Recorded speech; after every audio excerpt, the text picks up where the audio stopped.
안녕하세요. 사랑 믿는 교회를 섬기는 이재기 목사입니다. 벌써 12월입니다. 12월은 한 해의 마지막 달이면서 동시에 크리스마스가 있는 달이기도 하죠. 코로나로 인해서 평소보다 우울하긴 하지만 벌써 거리에는 크리스마스 장식이 달려 있습니다. 앞으로 한 3주간은 크리스마스와 관련된 내용을 다루려고 합니다. 올 한 해 저는 코로나가 빨리 사라지기를 간절히 기도했는데 아직까지 아무런 변화도 보이지가 않습니다.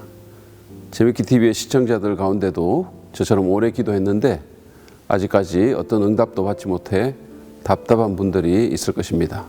그분들은 아마도 하나님 왜 이리 더디시냐고 질문할지 모릅니다. 오늘은 이 질문에 대해 복음서의 크리스마스 이야기에 등장하는 한 부부 이야기를 보면서 그 대답을 함께 생각해 보려 합니다. 그들의 얘기가 등장하는 책은 누가복음서입니다. 누가는 자신의 책 첫 장에서 예수님의 이야기를 쓰려고 손을 댄 사람이 많았다고 주장합니다. 로마의 역사가인 타키투스는 예수님이 1세기에 십자가에 못 박혀서 죽었다고 했는데 왜 많은 사람들이 실패한 메시아의 이야기를 쓰려고 했을까요? 지금 남아있는 예수님의 정기적 기록만 해도 무려 15개가 넘습니다.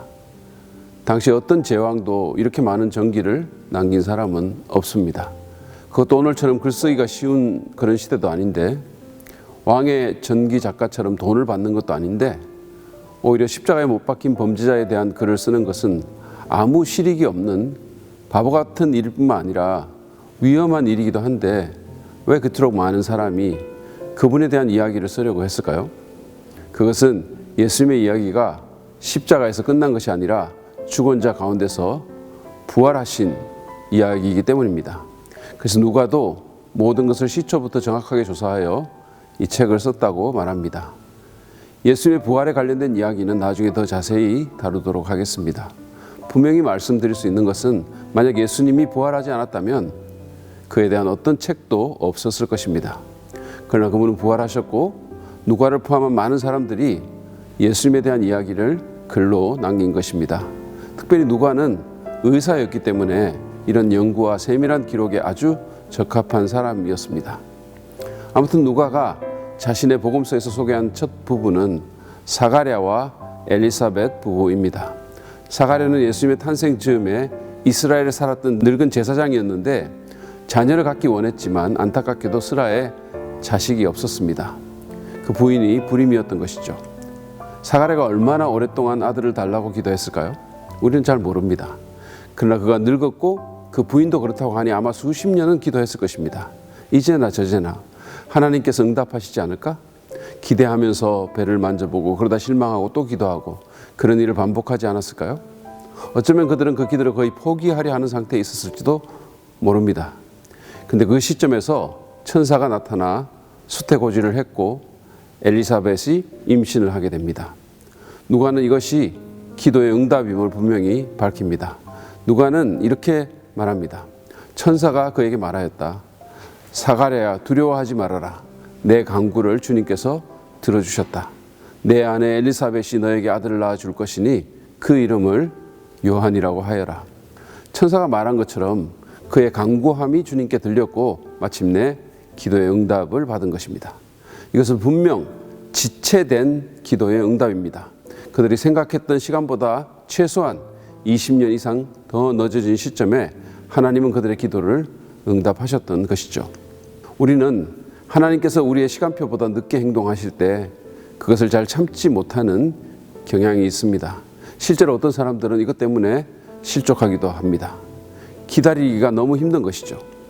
요즘과 같은 인스턴트 문화에 물든 현대인들은 거기다가 성질까지 급한 우리나라 사람들은 어디를 가든지 빨리빨리를 외치며 늦어진 시간표를 형벌처럼 저주처럼 느낍니다.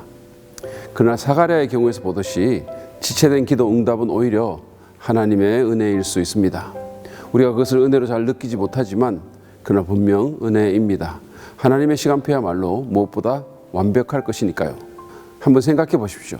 사가랴와 엘리사벳은 지체된 기도 응답을 받았기 때문에 임신과 출산이 하나님의 역사임을 확실히 간증할 수 있었고 하나님에 대한 믿음도 더 성장할 수 있었으며 인내와 오래 참음과 같은 성품도 개발될 수 있었을 것입니다. 그리고 지체된 기도 응답을 받았기 때문에 메시아의 길을 예비하는 요한 같은 아들도 얻을 수 있었던 것이죠.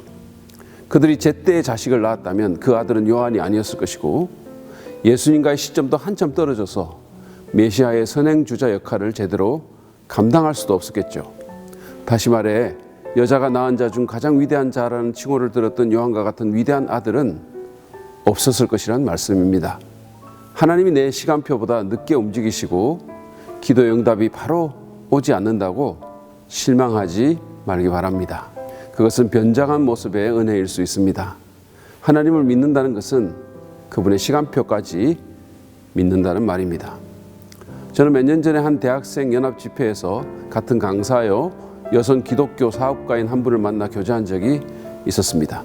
그분은 시어머니가 안 믿는 분이시라 신혼 때부터 그 시어머니의 구원을 위해 기도했는데 그분이 연로해지고 치명적인 육신의 병까지 걸려서 거의 포기했다고 합니다. 그런데 그 시점에서 시어머니가 마음을 열고 예수님을 믿게 됐을 뿐만 아니라 기적적인 치유까지 경험했다고 했습니다. 의사조차도 하나님이 하신 일임을 인정하지 않을 수 없는 그런 일이 일어난 것이죠. 그래서 그 시어머니의 이야기가 더욱 많은 사람들을 감동시켰고 그 시어머니는 노구를 이끌며 다른 교회에 간증까지 하러 다니신다고 이야기했습니다. 늦었다고 생각했지만 그때가 완벽한 타이밍이었다는 것입니다. 더딜지 모르지만 하나님의 타이밍이야말로 완벽한 타이밍입니다. 그러므로 그분의 시간표를 신뢰하고 인내하며 계속 구하십시오. 하나님께서 당신의 간구를 듣고 계십니다. 하나님이 더디게 느껴지더라도 포기하지 맙시다. 인내합시다. 이 코로나 시대가 길고 고통스럽지만 하나님의 시간표를 믿고 계속 참고 견디며 기도하는 우리가 되기를 바랍니다. 언젠가 하나님의 완벽한 타이밍에 지금은 짐작하지 못하는 가장 좋은 일이 벌어질 것입니다.